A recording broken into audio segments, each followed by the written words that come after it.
I've never met a person who was not successful that didn't have a great amount of self-discipline within their life. Self-discipline and being able to perform and being able to keep your life on schedule and being able to keep commitments and promises and meet deadlines is essential to success.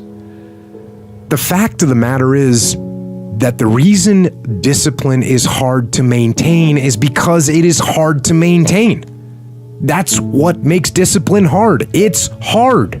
It's real simple. If you don't work out, you don't get a muscle, right? I always tell people there's a daily practice like priming. If you don't do that, if you get up and you just have no discipline whatsoever, you get no value of anything. Diets don't work when you don't do them. Exercise doesn't work when you don't do them. But most of the people have some experiences that they want to shift.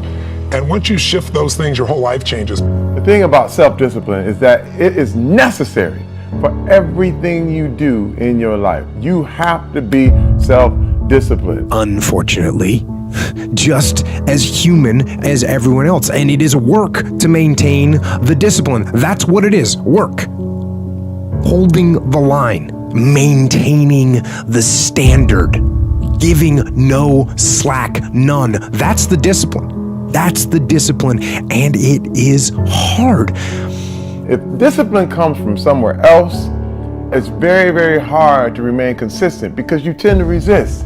It's wild because I see trainers and they're in the gym with people and, the guy or girl that they're working out hates their workout, hates it because the discipline is coming from somewhere else. It's something that you dread every time you go in. You don't really want to do it. It's like, but oh no, my trainer's here. He's about to, beat me up and make me feel crazy.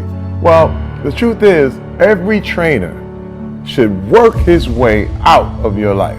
Anybody who's working you out, your teachers, your trainers, your people, they have to train you to get out of your life. So you can go ahead, do your own workout, do your own thing, practice self-discipline. And if there's one thing I would say that does make it easier, it's to envision what it feels like when you're done. What it feels like after you've worked out, or you've held the line on your food intake, or you've pushed through some monotonous project that you have to do. And all those things, when they're done, they feel good. Contrary to that, envision what you will feel like later when you let the discipline slack. You know the feeling weak and defeated, and you know that you're falling behind. So get to know those two different types of feelings and ask yourself which one you want to feel in 10 minutes or in a half an hour. We kind of have this idea that you're free as a child, and then you have a certain delightful, wonderful, positive freedom as a child, and then that's given up as you approach adulthood. But the truth of the matter is that you have a lot of potential as a child, but none of that is capable of manifesting itself as freedom before you become disciplined. And discipline is a matter of the imposition of order, and the order is necessary, especially for people who are hopeless and nihilistic. And lots of people are hopeless and nihilistic, way more people than you think. And part of that is because no one's ever really encouraged them. And so the book is in part a matter of encouragement. It's like, lay a disciplinary structure on yourself, get the chaos in check, and then you can move towards a state that's freer, because it's discipline first. Like, look, if you're going to become a concert pianist, there's going to be several thousand hours of extraordinarily disciplined practice. That's the imposition of order on your potential, let's say. But what comes out of that is a much grander freedom. And so in virtually every freedom that you have in life that's true freedom is purchased at the price of discipline.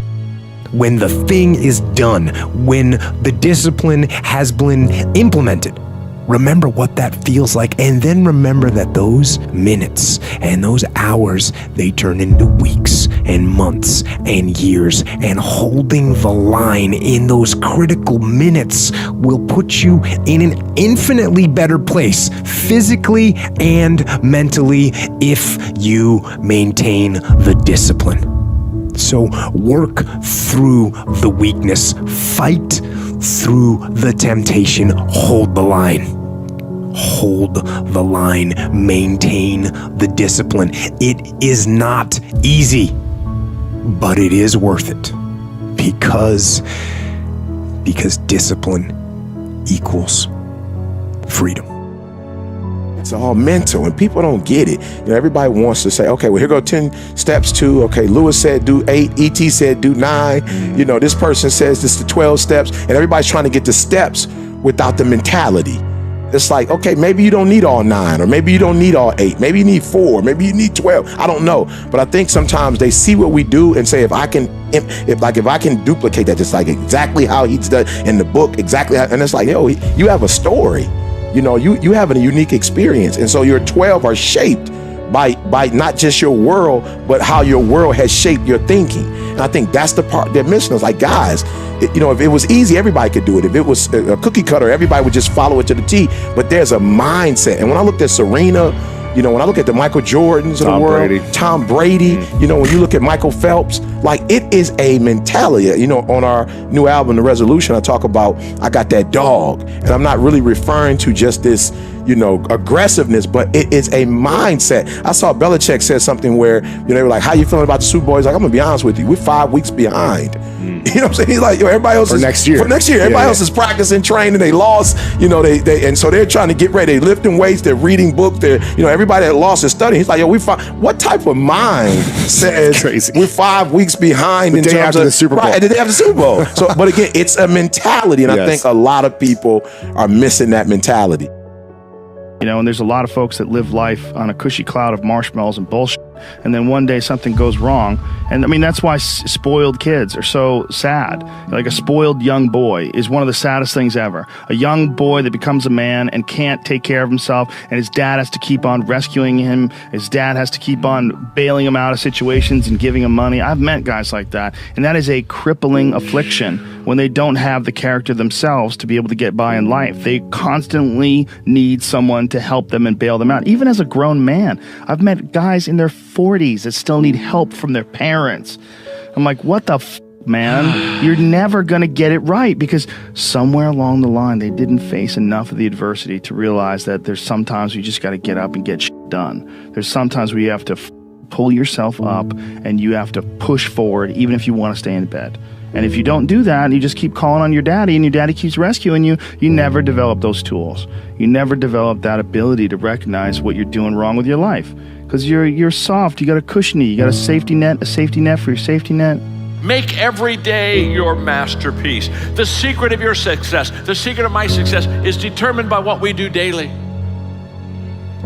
And we've missed this all the time. I wrote a book called Today Matters. And the reason I wrote the book Today Matters is because today matters. We over-exaggerate yesterday. We just think we were amazing yesterday. We weren't. Just trust me. Of course, when you're my age, 71, you don't need to worry about it. You forget. The other day I was in a car and Margaret looked at me and said, John, we're forgetting everything. I said, we kind of are, aren't we? She said, let's do a plan. I said, what's your plan? She said, you remember who we are, and I'll remember where we're going. Hey, it's working. It's really working. You got to divide it up a little bit. You got to divide it up. We over-exaggerate yesterday. Hey, we overestimate tomorrow. Oh yeah. Oh, tomorrow. I'll get to that tomorrow. Oh yeah. I'll do that. Oh yeah. Tomorrow. By the way, good intentions are worthless. Worthless, folks. When are you going to fall out of love with good intentions? They're worthless. Good intentions are worthless unless they lead to good actions. Nobody ever had their life changed by somebody hoping, thinking. Good intentions are not enough. Yeah, I'm inspired by, life and all sorts of things. You can say something right now that would inspire me to write a song or something to happen. Most kings just happen to be inspired by Basquiat drawing, the drawing, and he had most young kings get their head cut off on the bottom. And I looked at that and I was like, it's powerful. Just the statement in itself, lends itself for a song. Song starts inspired by Basquiat. My chariot's on fire. Everybody took shots at my body up. I'm tired. And then it's just, it build me up to break me down, to build me up again. They're like, oh, we need you back so we could kill your ass again. It's like this thing, this love, hate. thing that the world has with success, period.